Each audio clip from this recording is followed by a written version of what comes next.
saaxiibada qiimiga badan oo ku soo dhawaada muuqaalka xigay IM252 waxaan badankeen wada naqaan sida YouTube-ka loo galo looga daawado waxna looga raadiyo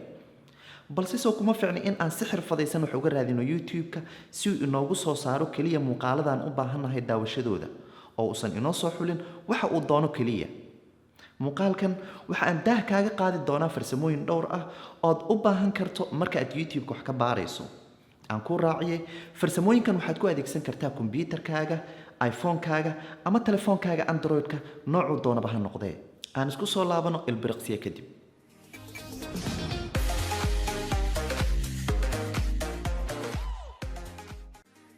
haddii aad rabto in aad raadiso muuqaalo gaagaaban oo ku saabsan waxa aad raadinayso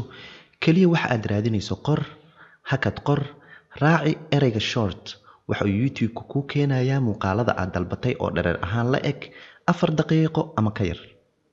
haddii aad ereyga short ku beddesho long wuxuu ku keenayaa YouTube-ku muuqaalo dhaadheer oo 20 daqiiqo ama ka badan haddii aad doonto in wax aad raadinaysaa laga reebo ereyada qaar kaliya calaamadda ka jarta ka hormari waxa aadan doonayn in raadinta lagu daro sidoo kale haddii ereyada qaar raadinta lagu kordhinayana ereyga lagu kordhinayo raadinta ka hormari calaamadda wadarta haddii aad rabto in muuqaalada aad raadinayso lahaadaan tayada muuqaalada nadiifka ah ee HD ama 4K waxaad kaliya raacinaysaa hakad iyo 4K ama HD waxa aad doonto in lagu raadiyo sidaad u jeedo waxa uu kaliya ku keenayaa muuqaalada aad dalbatay oo tayada 4K ama HD leh hadba midka aad dalbatay haddii aad raadinayso muuqaalo taxane ah oo hal cinwaan ku saabsan kaliya waxa aad raadinayso raaci ereyga playlist adigoon ilaaweyn in aad hakadka ka hormariso waxaad haddeer u jeedaa in aan helay taxanayaal ka kooban 22 muuqaal 13 3 8 iyo kuwa haddii aad doonto in aad YouTube-ka ka raadiso channel gaar ah kaliya qor magaca channelka aad raadinayso kadibna hakad raaci oo qor ereyga channel waad u jeedaa in uusan haddeer muuqaalo ii keenin oo uu kaliya ii soo bandhigay channelo haddii aadan aqoon channel waxa uu yahay waa meesha uu qof soo dhigi karo muuqaal haddii uu doono in uu YouTube-ka muuqaalo geliyo tusaale haddeer channelka IM252 ayaad ku jirtaa oo aad muuqaalkan ka daawanaysaa haddii aadan farsamooyinkan qoraal ahaan u keeni karin aan kuu tilmaamo qaab ka fudud oo guud ahaan farsamooyinkan aad u adeegsan karto marka aad soo gasho YouTube-ka kaliya weydii waxa aad doonto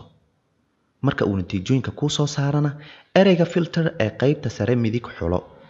halkaasna ka xulo astaamaha aad jeclaan lahayd in uu yeesho muuqaalka aad raadinayso haddii aad mobile YouTube-ka kaga jirtana halkan ayaad filterka ka heli kartaa tusaale ahaan muuqaalka aad raadinayso waqtiga la soo geliyay halkan ka xulo saacaddii la soo dhaafay maantadan toddobaadkan bishan ama sanadkan waxa lagu raadinayo ayaad halkan ka dooran kartaa hadduu yahay video channel taxane muuqaal iyo wixii la mid ah haddii aad doonto muuqaalo gaagaaban oo 4 daqiiqo ah ama ka yar halkan dooro 20 daqiiqo ka badanna halkan xulo tayada iyo nooca muuqaalka halkan ka xulo hadduu ahaan lahaa HD 4K 360 degree ama mid live ah muuqaalada uu ku keenay u kala hormaray siday isu leeyihiin siday u kala dambeeyeen tirada daawadayaasha siday u kala badan yihiin ama u kala hormaray siday u kala like badan yihiin intaas iyo in ka badanba qaybtan filterka ayaad ka heli kartaa waa intaa oo aad ka xulato kaliya haddii aad ka faa'iiday muuqaalkan fadlan ha ilaawin in aad like saarto subscribe garaystana channelkan adigoo taabanaya batanka gambaleelka si laguu soo ogeysiyo marka aan muuqaal cusub soo dhigo waxaa inoo ballan ah muuqaalka xigaya adigoo faraxsan insha Allah guuleyso